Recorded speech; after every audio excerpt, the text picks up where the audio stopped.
Bonjour et merci de me rejoindre pour cette nouvelle vidéo tuto. Alors aujourd'hui nous allons réaliser ces petits onigiri.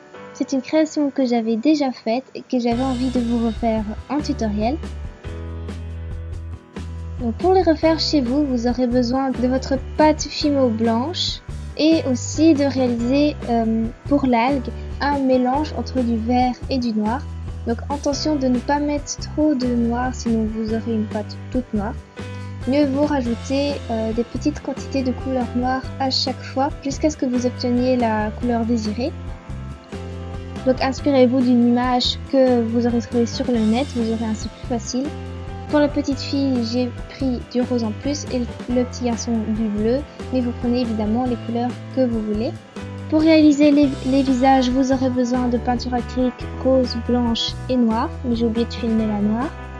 Et les deux tigettes plates que vous voyez là, elles sont pas importantes, vous verrez plus tard pourquoi. Donc on commence tout de suite par prendre le pain de Fimo blanc. Et vous voyez, ils sont prédécoupés par bande. Et vous allez prendre 1 cm pour chaque onigiri de cette bande. Donc vous formez en boule vos deux morceaux.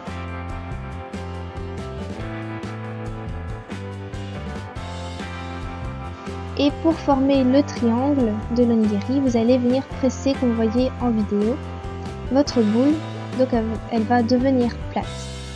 Ensuite, pour former le triangle, je pose ma boule sur ma planche de travail et donc je vais venir presser à gauche et à droite avec mes deux mains pour ainsi avoir mes trois côtés. Donc vous voyez, ça va être la pression de vos deux doigts sur le dessus, sur la planche de travail qui va venir former la base du dessous, et vous aurez donc en même temps vos deux côtés des côtés.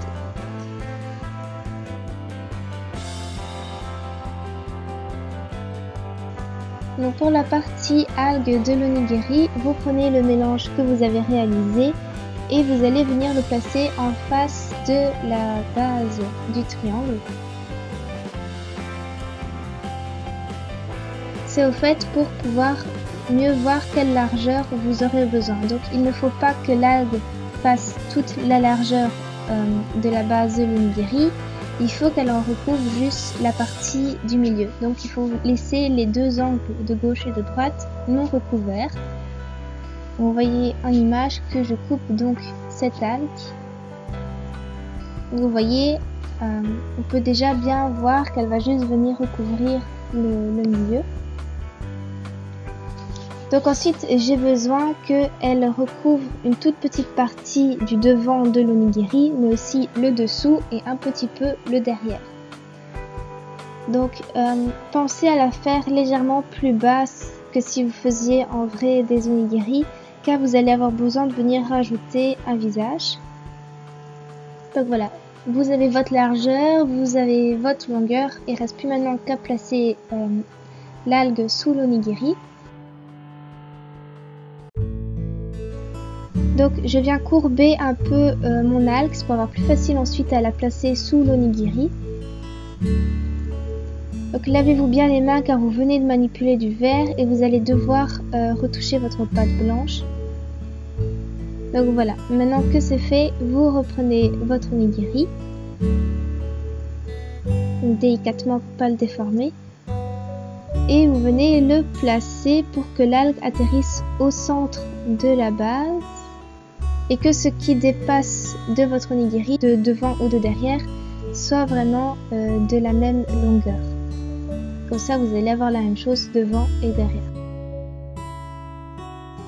Donc maintenant, on place l'algue sur l'onigiri et pour ça, je m'aide de ma lame. Donc je passe en dessous de l'algue et je viens la rabattre sur l'onigiri en appuyant légèrement pour être sûr qu'elle adhère correctement et qu'elle soit bien placée.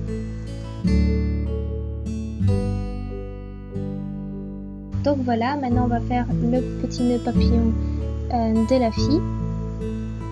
Donc pour ça je prends deux boules de même taille que je viens presser, creuser même légèrement, tout en laissant un bord sur le côté extérieur. Et je lie ensuite les deux boules écrasées ensemble. Et là où je les ai liées ensemble, je viens rajouter un petit très fin boudin de Fimo.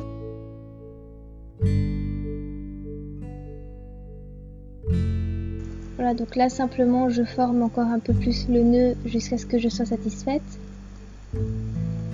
Donc c'est une façon assez simple de faire le nœud papillon. Si maintenant vous avez votre propre technique ou une autre technique, n'hésitez pas à la refaire. Et pour bien faire tenir le nœud à l'onigiri, je viens mettre un peu de fimo liquide.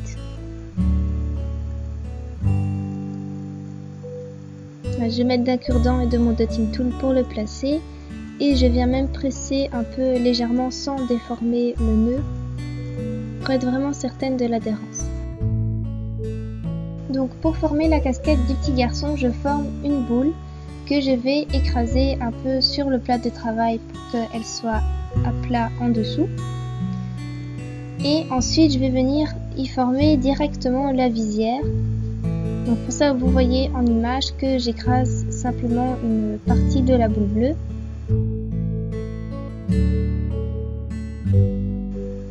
Donc voilà, c'est très simple et rapide à faire. Donc voilà, elle est finie. Je suis venue la placer avec un point de fimo liquide.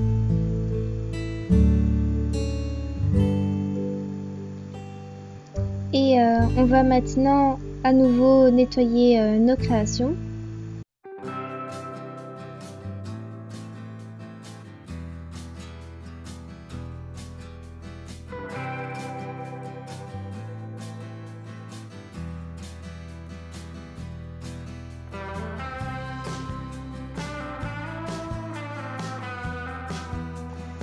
Donc les voilà sortis du four.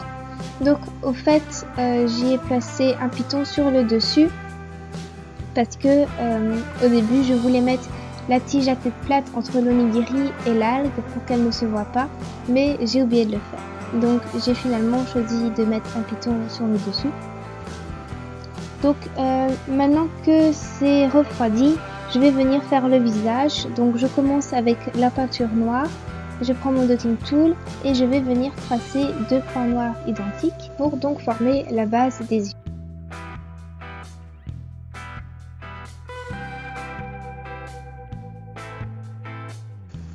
Donc ensuite il faut venir mettre des points blancs à l'intérieur, un ou plusieurs, c'est comme vous avez l'habitude de le faire.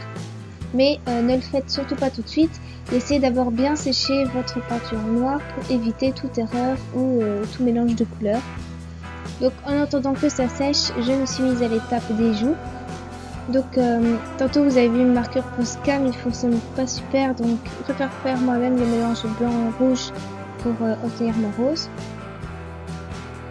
Je prends alors le plus fin de mes dotting tools et je vais venir tracer les deux petits joues sur chaque onigiri.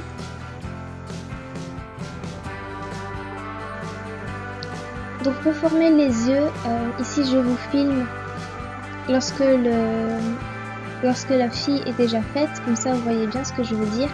J'ai décidé de faire deux points blancs dans chaque œil, donc un grand et un petit. Le grand je le fais en haut à droite et le petit en bas à gauche de l'œil. Donc pour avoir plus facile, je vais mettre tout simplement de deux outils de taille différentes. Le plus fin de mes dotting tools c'est pour le plus grand des points blancs et avec le bout d'un cure-dent pour le plus petit des points blancs.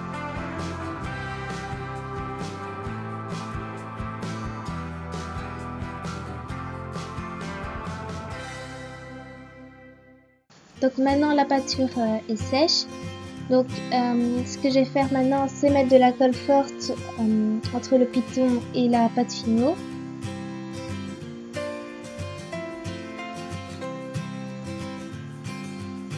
Et il ne reste plus que l'étape du vernis.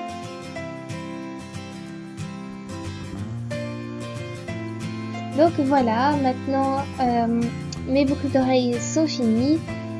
J'espère que ce nouveau tutoriel vous a plu. N'hésitez pas à venir poster sur ma page Facebook vos résultats de vos propres onigiri. Donc je vous remercie d'avoir suivi cette nouvelle vidéo et je vous dis à très bientôt. Bye bye!